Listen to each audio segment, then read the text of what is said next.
네, 오늘은 시장에 변화가 좀 있는 것 같아서 그 시장의 방향성이 변화하는 거에 대해서 얘기를 좀 해보려고 합니다. 그러니까 다루려고 하는 거는 요즘에 코로나 피해주라고 했던 주식들이 좀 많이 오르고 있잖아요. 그게 좀 신기하죠. 여전히 여행을 갈 수가 없고 거리두기가 있어서 여러 가지 제약을 받고 있고 경기도 안 좋은 부분이 있는데 왜 이런 쪽에 주식은 벌써 이게 막 크게 오르고 있는가 좀 신기한 부분이 있습니다. 그래서 이거에 대해서 좀 다뤄보려고 하는데요. 네, 우리나라에 계신 투자자분들은 아직 좀 실감을 갖기 어려운 것 같아요. 왜냐하면 우리나라는 아직 2월 말부터 사실 예상이 됐던 백신 접종이 시작이 안 됐기 때문에 여전히 거리두기가 유지가 되고 있고 여전히 확진자 수도 한 200~300명씩 나오고 있으니까 좀 어떤 시장과의 괴리가 좀 있는 것 같은데 미국과 이제 선진국 유럽 국가 주요 국가들을 중심으로 이미 이제 백신이 굉장히 접종이 시작이 됐잖아요. 데일리로 봤을 때도 미국은 한 4,300만 백신 접종자 수도 늘어나고 있고 데일리로 봤을 때도 한 1,000만 단위로 이렇게 늘어나고 있어서 굉장히 빠른 속도로 접종이 되고 있고 영국 같은 경우도 어제 뉴스를 보니까 데일리 확진자 수가 한 60% 정도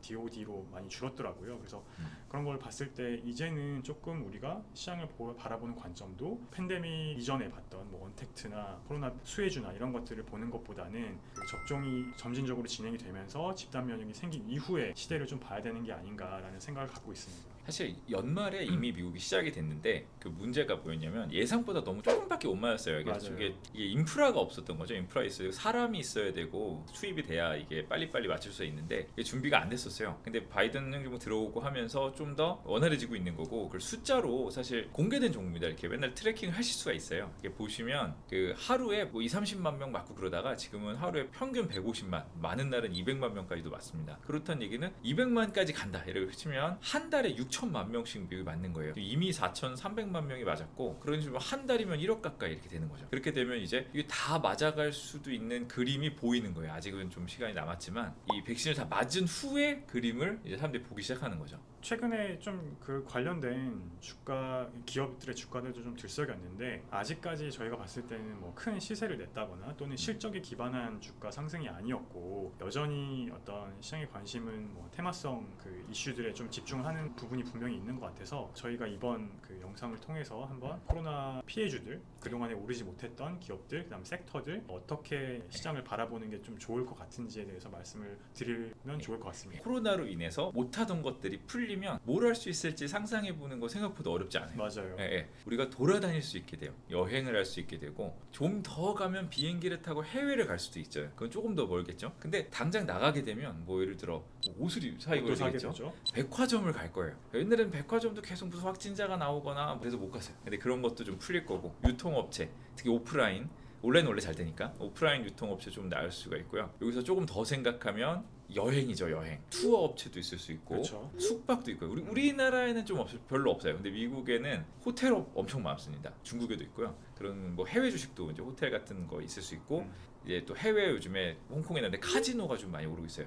그런 부분도 이것도 거리두기랑 관계가 많은 거죠. 이게 풀려야 갈 수 있으니까요. 네. 시장 조사 기관에서도 일반 그 시민들이나 국민들을 상대로 이제 조사를 했을 때 코로나가 끝나고 나서 가장 하고 싶은 것이 뭐냐라고 보면은 압도적으로 높은 스코어링을 나오는 그 섹터가 여행이거든요. 여행을 굉장히 좋아하시는 분들한테는 중독이라는 말도 있기 때문에 국제 여행이 되게 어려운 상황이고 백신이 없기 때문에 항공 편수도 굉장히 줄면서 해외 여행이 굉장히 제한적인 상황인데 제 주변 지인들도 백신 맞고 빨리 여행 가고 싶다. 내가 제일 먼저 맞을 거다. 이런 사람들도 있기 때문에 어떤 여행과 관련된 여행사 호텔 예약을 해주는 여행사들이나 서비스업 관련된 업종들 그다음에 말씀하신 것처럼 이제 항공주들도 사실 항공주 같은 경우는 되게 특이했던 점이 우리나라 항공사들 특히 이제 풀서비스 캐리어를 영위하고 있는 대한항공 같은 경우는 글로벌 항공사 중에서 유일하게 2개분기 연속 흑자를 냈어요. 물론 매출도 많이 줄고 적자가 거의 가까운 수준의 어떤 실적을 나타냈지만 지난 작년 2분기, 3분기 연속적으로 소폭의 흑자를 낸 걸 보면은 회사가 아무래도 이제 여객 수가 많이 줄었음에도 불구하고 영업이익률이 높은 이제 화물 비즈니스를 좀 키우면서 절대적인 실적을 좀 방어를 했던 것 같아요. 힘든 시기를 좀 화물로 넘어가고 있는 거죠. 그 백신 화물 얘기도 요즘 맞아요. 그런 익스프레스 화물들이 많이 올라가면서 이제 마진이 좋아졌던 부분이 있고 말씀드린 것처럼 이제 여행사나 항공 그 다음에 유통이나 패션 업체들 중국에서 우리나라로 여행객들도 많이 들어올 거기 때문에 저 옛날에 인바운드 요커 분들도 많이 들어올 거기 때문에 관련한 화장품 업체나 그 다음에 면세 업체나 또 말씀하신 카지노 업체들도 이제 좀 봐야 될 시기가 아닌가라는 그렇죠. 예. 공감대가 좀 있는 것 같습니다. 예. 지금. 뭐 미국 시장을 좀 보면 네. 뭐 또 재밌는 게 많아요. 요즘에 상장된 우리 다 아는 거 에어비앤비, 네, 예를 들어 네. 에어비앤비 같은 회사들 피해를 코로나에 제대로 받은 회사죠. 제대로 받은 회사인데 그래도 제법 높게 상장을 했어요. 왜냐면 그 미래 가치에 대해서 굉장히 미국에서도 높게 평가하고 있는 거죠. 네. 예, 그런데 상장 후에 백신을 맞고 하면서 그 주가가 그 상장 때 가격보다 계속 좀 올라오고 있거든요. 그래서 시가총액이 IPO 당시에 한뭐 100 빌리언 정도, 한 110조, 120조 원 정도에 상장이 됐다가 이제 3분기 실적이 굉장히 안 좋았고 이제 팬데믹 때문에 여전히 이제 회복이 되지 않은 상황이었고 그다음에 락건 물량도 좀 나오면서 좀 하락을 했었는데 지금은 이제는 시장이 바라보는 에어비앤비에 대한 관점은 다시 이제 팬데믹 이후에 이 회사가 얼마나 성장할 수 있을지를 좀 기대하는 것 같아요. 그리고 어떤 수급적인 측면에서도 많이 이제 완화가 되면서 기관 물량들, 왜냐하면 시가총액이 좀 작은 편은 아니니까 그 펀드들이 좀 매수가 들어간 것 같아서 긍정적으로 비즈니스 모델도 그 호텔 체인이나 숙박업 내에서의 플랫폼, 독과점 플랫폼의 영위를 하고 있기 때문에 장기적으로 봤을 때 좋은 주가 퍼포먼스를 보여줄 수 있지 않을까라는 생각을 하고 있습니다. 그래서 조금 더 생각을 몇 개 해보려고 해요. 예를 들어 비행기가 그냥 뜨는 게 아니잖아요. 그렇죠. 차가 그냥 가는 게 아니잖아요. 전기차 시대가 되겠지만 아직은 이제 기름을 넣는다고요. 그래서 옛날에 기름의 수요가 굉장히 떨어졌다가 요즘에 경기 회복과 함께 기름의 수요가 늘고 있어요. 근데 여기서 근데 비행기까지 더 뜨게 되면 항공유를 쓰잖아요. 제트유. 그럼 여기 생각할 수 있는 게 에너지 업종이 있겠죠. 그렇죠.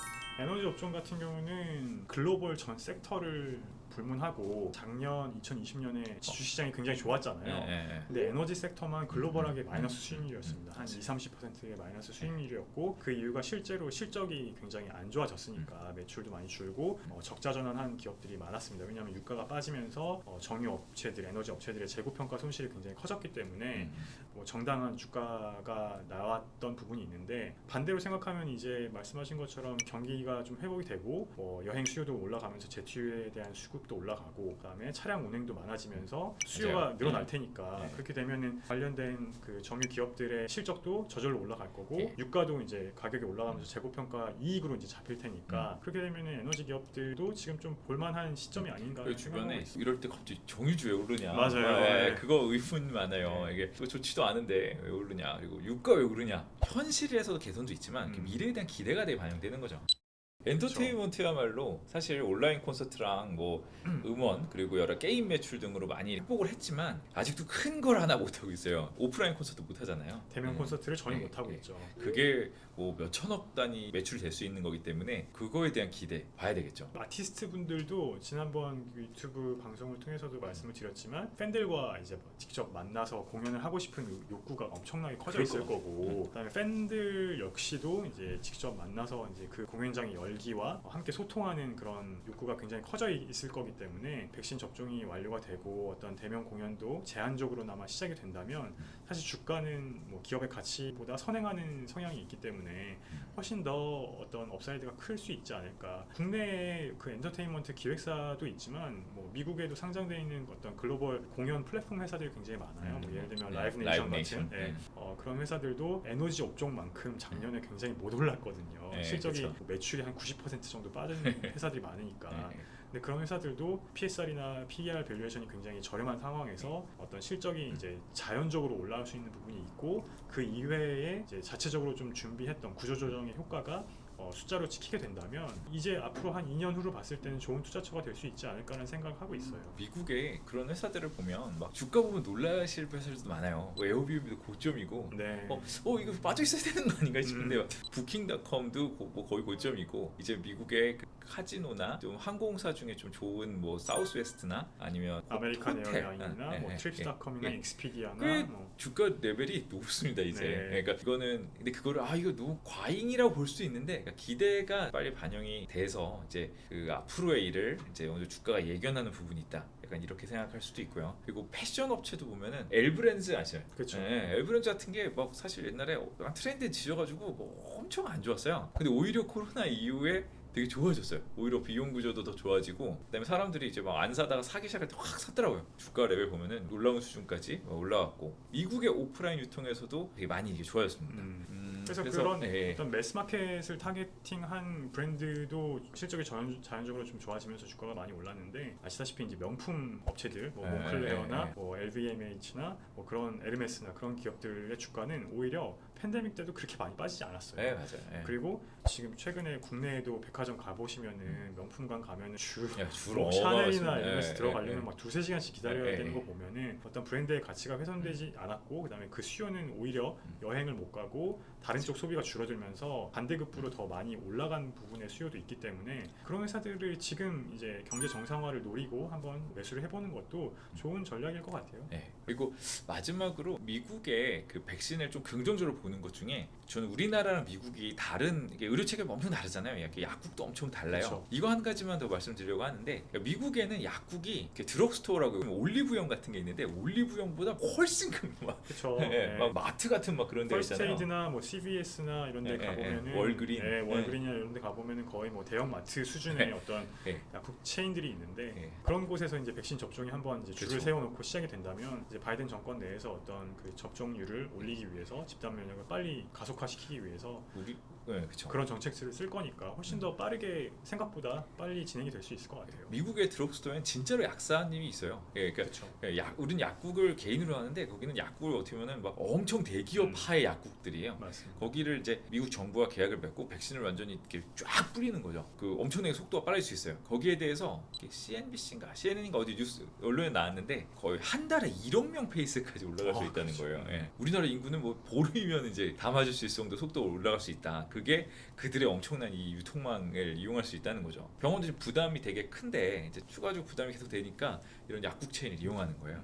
그러니까 이게 다음에 약간 미국 정부의 플랜입니다. 그래서 더 가속화가 될 거예요. 우리 설 지나고 3월쯤 되면 진짜 빨리빨리 말 수도 있어요. 맞아요. 예. 날씨도 좀 따뜻해지고 예. 이제 면역력도 강화되는 시즌이 온다면 거기다가 백신 접종도 빨라진다면 생각보다 훨씬 더 빠른 어떤 집단 면역이 생기면서 관련 기업들의 주가도 많이 움직일 텐데 아까 말씀하신 것처럼 차트가 좀 올라와 있고 좀 많이 오른 것 같다라는 생각이 들 수 있는데 다만 이제 아직 어떤 실적에 기반한 주가 상승이 아니었기 때문에 구간별로 분명히 조정은 올 겁니다. 맞아요. 그래서 예. 그런 조정을 좀 두려워하지 않고 어떤 장기적으로 올해 말 내년까지 이렇게 그림을 그리면서 이제 관련 기업들 피해주들 코로나 피해주들을 좀 분할 매수해 간다면 좋은 어떤 투자 수익을 올릴 수 있지 않을까라는 생각을 갖고 있습니다. 우리 친구랑 같이 한번 코로나 이후의 기대에 대해서 우리의 희망에 대해서 좀 얘기를 해봤어요. 그러니까 우리 여행 다시 갈 수 있을 거다. 다시 옷도 사 입고 사람도 만나고 할 수 있다. 여행도 가고 해외 여행도 가고 예. 이런 시대가 다시 오기를 좀 기원하는 마음이자 또 주식 분석 관점에서도 이게 맞다고 생각하기 때문에 그래서 많은 분들이 굉장히 힘들어하고 계실 텐데 조금만 힘을 내시고 그러니까 늦겨울만 좀 지나간다면 좀 밝은 희망찬 미래가 다가올 테니까 조금만 더 힘내시길 바라겠습니다. 예. 고맙습니다. 감사합니다.